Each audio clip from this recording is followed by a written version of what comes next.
আল্লাহ বলে গিদও কব ওইটা নেই মায়ের লোককে ঠকাই বলে কয়েছ হ্যাঁ গান কহব আমি মৌলী সাহেব মানুষ গান জানি জি এগুলো কথা কইছে কহেন তো ভালা একটা গীত আচ্ছা ওরা গীত কহা যদি ছেড়ে দেয় তোবা করলে আজ থেকে যে তোবা করলো না মৌলী সাহেব আইজন আর কহবো না তাইলে শুনিয়ে দেবো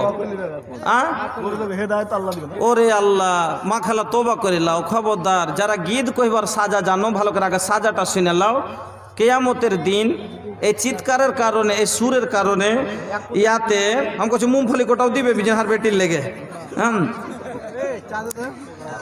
শুনেল মাখালা ভালো করে শুনেলেন আল্লাহ পাক রাব্বুল আলামিন কোরআনের মধ্যে মায়া লোককে কথাটা যে কইতে কয়েছে তো কথাটাকে একটু লচ দিয়ে সুন্দর করে একটু লুচি কইতে মানা করেছে যখন কথা কইতে কথাতে লোচ দিয়ে টান দিয়ে কথা কলতে মানা করেছে তাহলে সুর দিয়ে কুণ্ঠে পাইলে তুমি গীত কইবে খবর এ কারণে কিয়ামতের দিন এইসব মহিলারাকে আল্লাহ জিভাতে শিখ ভরে মধ্যখানে জাহান নামে লটকে রাখবে যেমন মাছ পুড়াই মধ্যখানে শিখ ভরে দেয় গোস পুড়াই লোকটিকে দেয় বাগুন পুড়াই ওরকম করে মদ দোকানে লটকে রাখবে কইছে মৌলী সাহেব একটু বিহার বাড়ি হাসির হসন না করলে কি হয়েছে হাসতে হাসতে করলে গুণ কাইন্দা মাপ পাইবে না এই একটু একটু করতে করতে তুমি বিশাল গুনাহ করে বসে আছো কত রকমের ডারামা চলছিল কত ডারামা জানেন আল্লাহ রে আল্লাহ ওই গীতটা এমনি কহিনি বিহার বাড়ি গেছি আরমান করে জাফর দিয়েছে যে মুলবি জামাই মুলবি সাহেবকে জাফর দিয়েছে গেছি ফের বিয়ের দিন রাইতে তো নাকে কইছে জি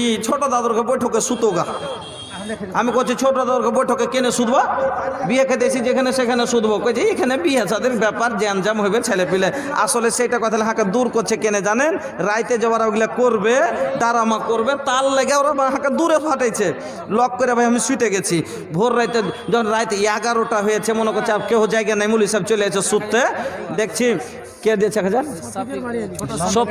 শফিকের বাড়ি এলি দিয়েছে আচ্ছা অশোক আছে আল্লাহ হুম্মা আজহিল বাস রব্বানা সাসফান্তা সাফিলা সিফা ইল্লা সিফা ওয়া কাসিফান লা ইউগাদিরু সাকামা ইয়া সাফিয়াল মারিজ ফাসফি মারিজান আল্লাহুম্মা আনতাল মুস্তারিজ লা বাসা তুহুরুন ইনশাআল্লাহ রাত যখন 11টা হয়েছে দেখছি সবটি মায়ের লোকটা এগিয়ে তো গোল হয়ে বাড়িয়ে গেল আমি জানলার খিড়কিতে একটু টাইনে দেখছি যে থাম এরা কী করছে দেখবো নকল করবো আর ঘে সবটি গোল হয়ে ভাই খাড়ো হয়ে গেল আর খাড়ো হয়ে বাদে তখন একটা বেটি ছেলে গেল ফুল প্যান্ট পিন্ধে চলে এলো ফুল প্যান্ট পিন্ধে আর একটা ওই চালিয়ালা টুপি গেলা মাথায় দিয়ে এলো আর দিয়ে আইসে এবার মধ্যখানে ভিড়েছে সবটি মিলে ধরেছে কি কইছে শুনে যাও এবার আর আমি দেখছি ছাগল বাঁধা দিতে গিয়াছন মারে ধীরে ধীরে কালো হতে ছোড়াটা মারে ধীরে ধীরে আমার আঁচল ধইরা টাইনা ছল মারে ধীরে ধীরে ওই যে ছুরিটা ছোড়াবো না যে আঁচল ধরে ধরে টানছে নাটক করছে গেলে দিয়ে তখন খোঁটা ঠুকছে ভিতরে শুধু খটখট করে দিয়ে তখন এরই মধ্যে কি যে হলো না হলো কইছে আমার মাথা এরকম এরকম করছে ভিতরে এরকম করে দেখাচ্ছে আমার মাথা টলমল করেছে মারে ধীরে ধীরে 3 মাসে 3 দিন হইল মারে ধীরে ধীরে আমার জিও এরকম ভিতরে করছে না কত মজা লাগছে করছে মানে এর মধ্যে ফের পেটে বাচ্চাও হয়ে গেছে আস্তাগফিরুল্লাহ কইছে জিও হ্যাকে হ্যাক করেছে মারে ধীরে ধীরে এত ফালতু কথা কেউ কহে জি এত নোংরা কথা গান্দা কথা যেমনই এতখানি কহা হয়েছে তুমি কইছে এই কেউ আছিস লাঠি নিয়ে নে পাক করবি না কে ই যে নিজে এগুলো কথা কইছে আর যে ছিটে চারিদিকে পালাল চেরে সুবহানাল্লাহ এগুলা কোন গীত হইলো আরো কত ঝুঠা ঝুঠা গীত কি কইছে জানেন কইছে আষাঢ়ে শাওন আশ্বিন রে মাসে ঘাসো করে রে সন সন আনারে জানারে লাল সেনা ঘাসো কাটারে রমজান সেনা ঘাসো কাটারে রমজান বুনিয়া লীলে রে সাল আনারে জানারে লাল আচ্ছা ঘাসের সাল হয়েছে কোনোদিন বাপ জন্মে দেখাতে পারবে বউ কত বেমান জি তোবা তোবা নাউজুবিল্লাহ মাখালা খবরদারে ফালতু বাজে কথাগুলা কহিও না গো খুব বড় গুনাহ হয়ে যাচ্ছে আলহামদুলিল্লাহ হাজি এখানটা এতক্ষণে কোন মহিলার পক্ষ থেকে একটু চান্দি সোনা এসেছে তাইলে একটা গল্প 2 মিনিটে শুনেলেন হরিশ্চন্দ্রপুরে জালসা করছি তো একটা মায়ের লোক মোটামুটি 80-85 বছর হয়ে গেছে বয়স, পান নিতে কইরা কাগজে মুড়িয়ে এতটি জিনিস এনে হাতে দিচ্ছে, কইছে আর হাতে তা মনে করছি ভারী আছে, খুদরা পাইছে, বুড়ো মানুষ 1 টাকা 2 টাকা করে জমা করছে, খুদরা পাইছে হইবে। কইছে কয় টাকা আছে? কইছে কয় টাকা কি করবো, খুলে দেখেলেন, খুলে যদি দেখছি সুবহান আল্লাহ, ছাক্কা সোনার চাঁদি এতখানি। কইছি এতগুলা ছাঁচে সোনা চাঁদি নাকি? কোনটা পাইবে আজকে যুগে এতখানি সোনা চাঁদি? কইছে মাওলানা আমার বয়স দেখলাম যে 80-85, মানে কি অনেক আগে দিনে পুরাতন। বাপের একটাই বেটি আমি, আর বা শ্বশুরের একটাই বহু, করোড়পতি বাপের বেটি, করোড়পতি ঘরের বহু। বাপও দিয়েছিল, শ্বশুরও দিয়েছে, পিনার জন্য দিয়েছিল, যতদিন মানালো অতদিন পড়লাম, আর মানাই না, খুলে নিয়ে এসেছি, জমা দিতে এসেছি, এবার জমা দিয়ে যাব, আবার যখন মানাবে তখন পড়বো। অবাক হয়ে গেলাম, কোন কথা জি? আর কখন ভাইয়াকে মানাইবে যে তখন পিনবে? কইছে আর কখন মানাইবে গহনা? কইছে মৌলভী সাহেব কেমন কথা কইছেন? আপনারা তো বলছেন জান্নাতে কোনো মানুষ বুড়া হয়ে যাবে না, জান্নাতে কোনো মানুষ কালো হয়ে যাবে না, সব যুবক যুবতী হয়ে যাবে।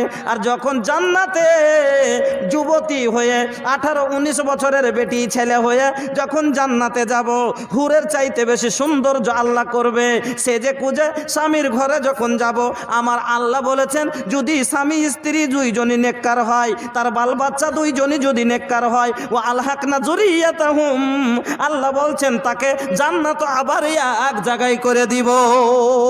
আলহামদুলিল্লাহ পড়েন। বেটাকে নেক করবেন, বেটা জান্নাতে পাবেন, বেটিকে নেক করবেন, বেটিকে জান্নাতে পাবেন, স্ত্রীকে নেক করবেন, স্ত্রীকে জান্নাতে পাবেন। আল্লাহ বলছেন শোনো, তোমরা যদি সবাই নেক হও, তোমরা যেমন এক পরিবারে ছিলে, তোমার 3টে বেটা ছিল, 2টা বেটি ছিলে, খুশহাল হয়ে সবাই মিলে থাকছিলে, জান্নাতে আবার তোমাদের এক জায়গায় করে দিব।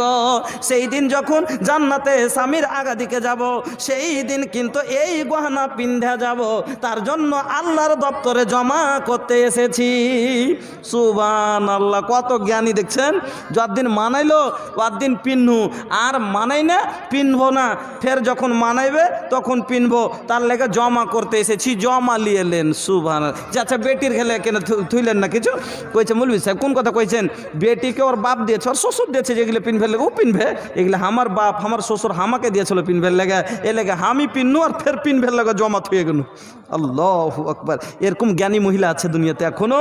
আমার মা খালা এরকম যদি একটা জ্ঞানী থাকে, এখানটা বালি 3টে বেটি কাজিয়ে লাগাইবে, এ কইবে আমি ডাইন কানে লুবো, কইবে বাঁ কানে লিবো, আরেকজনে কইবে লাখেরটা তুইলে, তখন কইছে হ্যাঁ ওইটা হয়ে গেল, কোটা 15,000 আর লাখের হলো 3,000, আমি লিবো না, কি আমি লিবো না, হ্যাঁ ঝগড়া লাগিয়ে দিবে।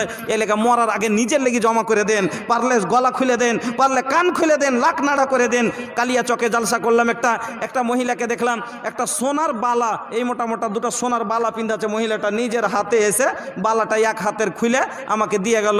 মাওলানা আমার স্বামী শ্বশুর দুজনই মারা গেছে, তার জন্য একটা দিলাম, আর একটা আমরা শাশুড়ি এবং আমার জন্য রাখলাম, দুজনের জন্য মরার আগে আগে দিয়ে যাবো। পড়েন আলহামদুলিল্লাহ। এরকম মহিলা, হ্যাঁ আমার মাখালা যদি থাকেন কেউ, এক মহিলা এই যে দেখেন একটা চাঁদি আর একটা আঙ্গুঠি দিয়ে পাঠিয়েছে। আল্লাহ তোমার বান্দিকে তুমি সোনার ঘর, চাঁদির ঘর দান করিও। কেনে দিবে না গো? আল্লাহ রসুল বলছেন যে জান্নাত আনে মিন জাহাবিন আনিয়াতুহুমা ওয়া মা ফিহিমা, মানুষকে আল্লাহ 2টা জান্নাত দিবে, শুধু সোনার হবে, ওর ভিতরকার যত জিনিস হবে, লোটা বর্তন বাসন খাট চৌকি সবই সোনার হবে। তাইলে এটুকু সোনার কি ভ্যালু আছে কহেন? জান্নাত আনে মিন ফিজ্জাতিন আনিয়াতুহুমা ওয়া মা ফিহিমা, নবী বলছেন 2টা জান্নাত হবে শুধু চাঁদির, আর ওর ভিতরে যত সামান হবে শুধু চাঁদির। তাইলে যখন মাটি সোনার, ইট সোনার, ছাদ সোনার, পালং সোনার, এইটুকু সোনার। সালাম হাজারো সালাম, আজকের মতো আমি বিদায় নিলাম। সালাম সালাম হাজারো সালাম, আজকের মতো আমি বিদায় নিলাম। জীবনের মতো আমি যাইনি চলে, বেঁচে থাকলে দেখা হবে কোনোদিন বলে গেলাম। সালাম সালাম হাজারো সালাম, আজকের মতো আমি বিদায় নিলাম। আসসালামু আলাইকুম ওয়া রাহমাতুল্লাহি ওয়া বারাকাতুহু। জাযাকাল্লাহ।